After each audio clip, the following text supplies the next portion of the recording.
back, Cheetah Nation. I am so excited to have Mark Wordelmann with me today. We've seen each other a lot up on the pool deck. He's a lifeguard here. He's a swimmer.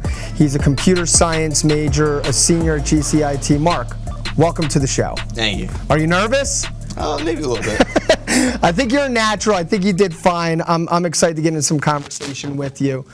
Easiest thing for us to get into is, I know that you're a swimmer. I've seen your name in the headlines. Tell me how you got into it. So I started swimming a long time ago. I honestly don't remember the exact age I was at, but it was definitely in the toddler range at Gibbstown. I'm sure my mom would know the exact day I signed up for that. But yeah, so at least over 10 years ago, I started swimming at Gibbstown, and it kind of evolved over time into this, this bigger thing after, I kind of let go of other sports and all that stuff. And I always stuck with Gibbstown through it because it was kind of the closest pool over the summer. But so what are we saying? So Gibbstown, was that like a popular city for, was swimming huge in the Gibbstown area? Not exactly. So Gibbstown, early on, we were actually in the E division, which is one of the lowest of the low divisions you can possibly get in the summer swimming. Over a couple years ago, we moved up to D, and we've been there ever since. But over the past few years, it's kind of been on the rise as a very popular swim club, because a lot of our swimmers have started to participate in winter swimming through either high school or club. They're all starting to gain their own experiences through swimming. So starting out, definitely not a very popular swim place. We went to it because we knew a few people there. At least this is what I understand from my mom. We went to it because we knew a few people there at the time, and it was the closest one to us. So we became members, and she wanted us to get on the swim team so we can obviously learn how to swim. So you're a young kid, mom's dragging you to this thing, and were you a little bit excited, or you're not interested? I was not interested in it at all. The adults would tell me they would often find me playing around in the baby pool as practice was starting. So when I was supposed to be swimming laps, you would see me scooping water up in a bucket over in the baby pool. Nothing wrong with that, man. I probably would have done the same thing. My parents said otherwise. That's funny. So what sports did you give up to do swimming? I went through a lot of sports when I was younger. Mostly the big ones are mostly soccer, basketball, and baseball.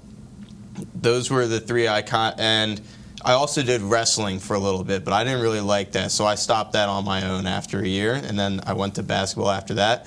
But I don't think I really like the team aspect part of it, which I know sounds a little weird, but when you play those kind of sports, you have to work with other people.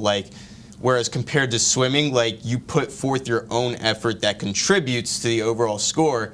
But in soccer, you have to pass. You got to be aware of all this stuff. You got to be aware of what your teammates are doing.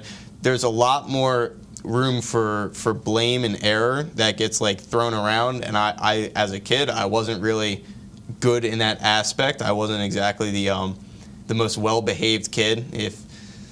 So I would always be kind of off doing my own thing, which did not end up meshing out well with team sports like that. So you appreciate the battle against yourself, you like competing against yourself type thing. Are you in relays also? Yeah, I'm in relays also, but take us through the list of events that Mark Wordelmann will do at a typical meet for GCIT. Typical meet for GCIT, we always start off on the 200 medley relay. Mm-hmm. I've never had a meet here so far where I haven't been on the 200 medley relay. Okay. I've always done mostly breaststroke for that. But in the case of some absences, I've done butterfly too. Never backstroke, because I'm terrible at backstroke. I flopped off the start so many times. I would honestly probably sell the relay right there and then. But I've never done freestyle because we've always had other freestylers to do it. Okay. So mostly breaststroke for the medley relay, sometimes fly. Okay. After that, for the first 2 years here, so sophomore and junior year, I did 2 IM, but this year I have not done 2 IM because we have developed some other swimmers that are more capable, or not more capable, but capable of doing it, and so Chris could use me in other events for gathering points in a better, like just gathering more points. But so I did 2 IM my sophomore and junior year, and my senior year I've done a 50 free pretty much every meet, which I like. I like doing the 50 free. That's my favorite event. Quick, easy, fast. I like going fast.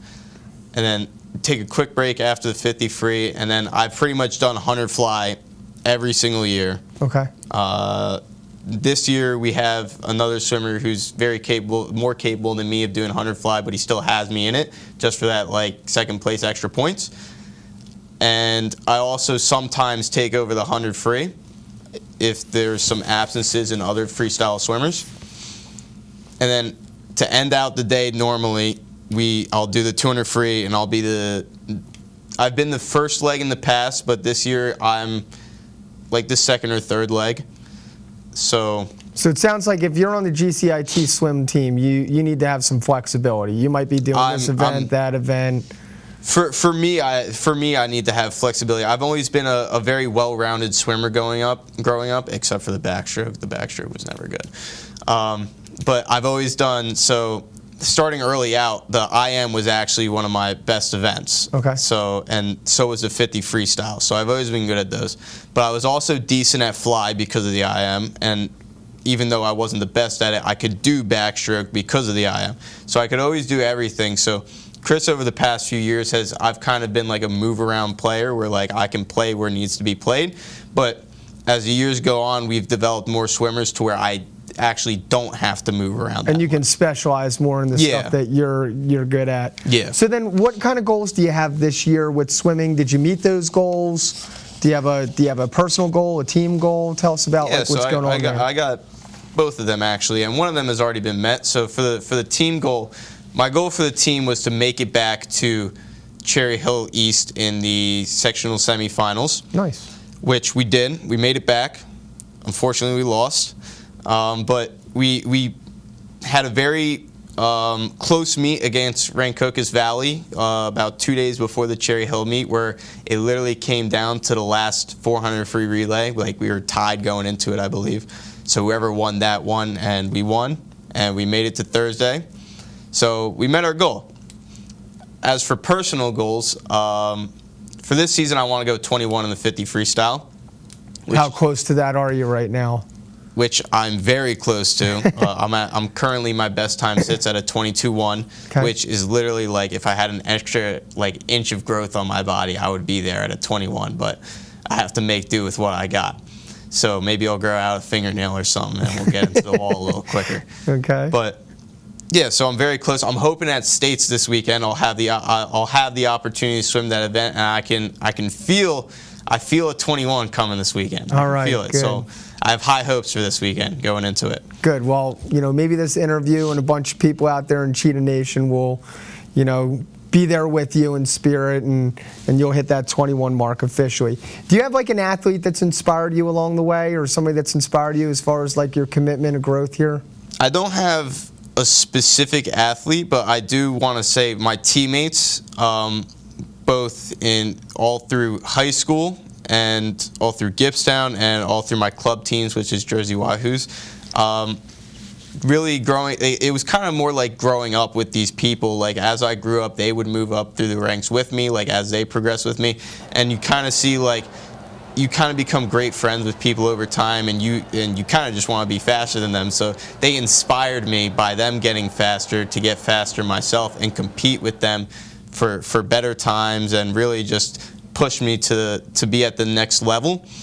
Aside from teammates, I would probably have to say for individuals, my mom and dad, because they just they put up with my schedule all over through the years. Like the swim has a very demanding schedule. You have to be there pretty much like every day of the week. Sometimes you got meets on weekends. Sometimes you're traveling away. And when you're younger, they don't offer the option of team travel, so they have to go with you. They have to take time off of work, or they have to cancel plans. And especially during my 2 years in the national team at Wahoos, where they have those 5 a.m. practices, my mom or dad would be getting up early in the morning, and they would be driving me there because I couldn't drive yet. So they really helped and inspired me to keep doing what I'm doing and keep getting better and putting forth some effort. That's great, man. It's a great answer. And I think you touched on it with the 5 a.m. practices. I know, like, when my kids started getting into sports, I just said, please don't be swimmers, because I know what that pool life can be like sometimes, you know, getting up early and, you know, staying all day in an event, you know, 12, 14 hours to watch a 21-second race sometimes, you know. So let's shift gears a little bit. Tell me about your career tech program. I know we mentioned at the top of the program, you know, that you're in the computer science field. What's going on right now with that? What made you choose this career tech field at GCIT? What got you interested in it?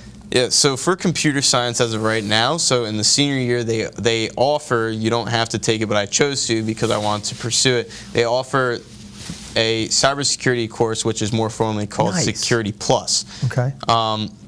Security Plus's goal is to go through the CompTIA Security Plus course, which at the end, when we take our final exam, we will take their certification exam, and if I pass the exam, I get a certification that a lot of businesses later on will look towards, will look at and see. What is it? What's the certification? So the certification is called the CompTIA Security Plus, and it's basically saying you have a deeper understanding of the security fundamentals of computers. So stuff like cyber threats, data encryption, like even physical threats sometimes. Like you don't want someone looking over your shoulder at your passwords, so even something like a privacy screen on your monitor could be considered cybersecurity. Or like there's a lot of more complicated details, like the Wi-Fi encryption. There's like 5 different ones I could probably ramble off right now, or like certain protocols that even this school has that we use every day and that we don't see. Like the Authenticator app is a great example of cybersecurity. If you guys ever want to sign into your GCIT and you get a pop-up that's saying like, what's this number? Oh, now we gotta go through this, but we have it for a reason. It's so like we don't have someone that we don't want getting into our system. So when other people are sighing and shrugging and say, why do I have to do this? You're on the other end knowing exactly why you're doing that, which is extra levels of protection, whether it's, you know, physical barriers, digital barriers, things like that. So super cool, man. Like, were you just like in that class every day learning something new? Yeah, so actually that's pretty much so. Every day in periods 3, I'm with Dr. Campbell in his classroom, and we normally go over a new subject every day unless it's a more lengthy subject. It's split into modules, so you'll have a module that's like kind of like physical security, and you'll have a module that's like data encryption. You'll have a module that's like IP addresses, protocols, stuff like that. Nice. And while they're all kind of similar in that modules, they're all touch on something a bit different in their own way that covers a different like problem, kind of. So I do that, every Monday through Friday, every week. So now, is that something that you want to do later in life, or is this just a class that you're really interested in? Like, where do you take it from here? So I plan to pursue cybersecurity later in life. I want to be a later on down the road, I want to be a cybersecurity manager, which is kind of a person that oversees systems and a team of cybersecurity experts that to help protect a network. That's the ultimate end goal. I'm going to college to major in cybersecurity, so I do plan on taking this to the next level and really making the most out of it, of which I can, of which the opportunities have given to me. So real quick, let's shift focus a little bit here, Mark, to some more personal and fun things about you. What's if you could have dinner with any celebrity you chose? I chose Travis Scott, kind of because I like his music too. He has some good songs I like to listen to, but also because I think he would know a couple good restaurants to go to. I love that. I would enjoy. I love that. And obviously, a lot of my athletes on the show are motivated by food. Food is a motivating thing for them. But you said your favorite food after a game or practice is the stakeout 10 count of boneless wings. What specifically about that has you going? They do boneless wings, and I'll tell anyone this if they'll listen to it. They do boneless wings perfectly to me. Like, they are not shy. Sometimes I'll get like 14, 15 wings in the 10 count, and I'll get extra, and then I'll get extra sauce on it. Okay. And while some people don't agree with this, I like blue cheese on my wings. Some people go to ranch. I don't like ranch. I don't understand ranch. That's for salad. Keep it for salad. Blue cheese with They have a couple of good flavors, but normally I'll go for the garlic parmesan. That one's great. My favorite one. They do. Their garlic parmesan isn't really like a thick sauce. It's kind of more oily. Okay. But they have great seasoning. Like, it's like great juice every time you bite into those wings. And they'll do shredded parmesan over top of it, so it's like melted over when you get it and when you open it up, and it's just great. All right. It's just great. I feel like you work for Stakeout right now. Like you're like out here promoting. I'm probably going. What a phenomenal job they do with their boneless wings. And if anybody calls them nuggets, you get annoyed, right? You don't call them nuggets. They're too good to be nuggets. You can't make nuggets like that. What's your dream job after GCIT, man? So, as of right now, I'm looking to go into the line of being like a cybersecurity manager. However, over the past few years, I've gained like a deeper love and appreciation for taking care of pools and what goes on like in the background of pools, like the facility. So I also wouldn't mind being an aquatics director, whether it be like here or somewhere else, like, because I love being like hands-on with the systems, and while they can be annoying, and sometimes those problems really do are like terrible to fix, because then you got to call in like the bigger boss and you go be like, hey, we got a problem. But I do like being in those situations where you're always learning, and you're always it's almost like ingenuity, trying to figure out new ways to fix stuff, and because those systems aren't something you can just let like sit there like idle. Like the pool needs those systems, so you got to fix them right away. You're always got to stay on your toes for it. And it's also just like general upkeep. Like, I just enjoy being in that position like I have in the past of being at Gibbstown, working at Gibbstown. I've been in that position of taking care of the pool and being responsible. You nailed it. I don't think it's about upkeep and general upkeep. I think it's about you. And you have a pattern of doing things in life, from what I've seen, that all of it revolves around protection, right? Whether it's lifeguarding, you're protecting the people in the pool, or whether it's cybersecurity, you're talking about protecting people from like cyber threats and different things. And if you're talking about aquatics directing, I think that you're talking about overall protection of the environment. So yeah. I've noticed that about you. It's a really admirable quality to have. And just remember that as you start directing your things towards life, because it seems like you're a person that likes to be in like these modes where you're protecting and serving in some kind of capacity. So just remember that as you start to fine-tune some things here. Are you ready for our game? I'm ready. All right, so Cheetah Nation, I don't even know what Mark has chosen yet. He gave me an indication that he might choose a certain category, but right now we have two categories for him to choose from. One is going to be Disney and the other one's going to be Olympics, and you are choosing? I'll choose Disney. All right, the rules of the game for the Disney questions is I'm going to give you 5 questions. I believe that the first time we did this, you only had to get 3 right. I might be wrong at this point. Well, we're going to go with 3 today. They're going to start off easy, and then they're going to get a little bit harder. And if you win, you get this one-of-a-kind GCIT watch that you see here in front of you. I've strategically placed it in front of you just so you get a little bit extra nervous. I didn't know what those were. Are you ready, Mark? I'm ready. All right, here we go. Your first question is going to be... Actually, this is pretty hard for a first question. Let's see how you do. In 1937, the first full-length animated Disney movie came out. What was it? I want to say Mickey Mouse. It's not Mickey Mouse, though. It's not Mickey Mouse. It's not Mickey Mouse. You ready for the answer? Yeah. Snow White and the Seven Dwarfs. Snow White first, really? First one. Yep. First full-length feature movie. All right, you're 0 for 1. You still got another one. Still got another one. You ready? Good start. In Toy Story, what is the name of the pizza, restaurant, and arcade? Pizzaplex. Ah, you almost had it. Pizza Planet. All right, you're 0 for 2, Mark. You have to get the next 3. Are you ready? Yeah. All right, here comes the next one. You got this. You got this one. No, we're going to have to see. All right. What is the name? This should have been the first one. What is the name of Mickey Mouse's dog? Oh, Pluto. All right, you got it. You got it. You're 1 for 3 right now. You got to get the next 2. All right. What Disney park attraction has 999 happy haunts? Happy Haunts. Yeah. Is it Haunted Mansion? Correct. All right, you're on the last question. If you get it right, you walk away a winner.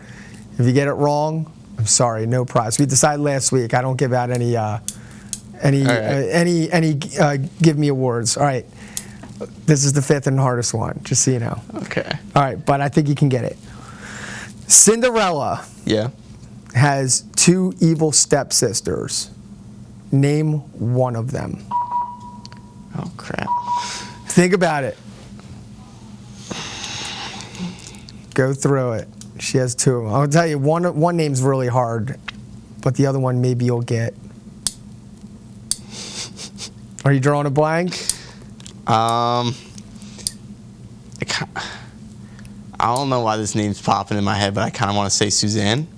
No, I'm sorry. Anastasia was one, and Drizella was the other one. Yeah. But look, man, you did a good job. You came back. Yeah. You're an 0-2, and much like I've seen you, you're a fighter, right? You fought back. You got the next 2, and you just didn't get it at the end. That was a rough first question. That was rough.